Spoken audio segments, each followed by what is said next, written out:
சாயந்தரம் 4:30 மணிக்கு திருப்பதியில் தரிசனத்தை வச்சுக்கிட்டு காலையில் 4:30 மணிக்கெல்லாம் போன கதையை கொஞ்சம் கேளுங்களேன்.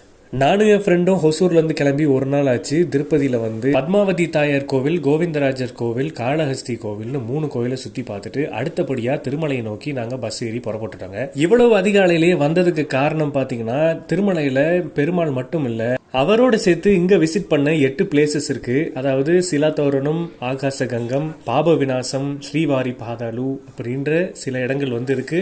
அதை விசிட் பண்ணலாம் அப்படின்னு சொல்லிட்டு தான் இவ்வளவு சீக்கிரமா கிளம்பி வந்து எங்கேயாவது ஸ்டே பண்ணலான்னு பார்த்து சிஆர்ஓல போய் பார்த்தோங்க. அங்க போனா நிக்குது ஒரு ஊரே. அதனால சரி இது சரிப்பட்டு வராதுன்னு லோக்கல் லாக்கரை பார்த்து அங்க திங்ஸ் எல்லாம் வச்சுட்டு அடுத்தபடியா பஸ் ஏறி புறப்பட்டுட்டோம். இதுக்கு முன்னாடியே பஸ் இறங்கின உடனே நேரா வந்து கோபுரத்துல ஒரு தரிசனத்தை போட்டு கிளம்பி வந்தோம். எங்களோட சேர்ந்து சில கொக்குகளும் வந்து தரிசனம் பண்ணிட்டு போச்சுன்னு சொன்னா சிரிப்பீங்க. வழக்கம் போல என்னதான் ஸ்பெஷல் தரிசனில் போனாலும் 2 to 3 மணி நேரம் ஆச்சு. லட்டுக்களோட திருப்பதியிலிருந்து திருப்தியா இறங்கணும்.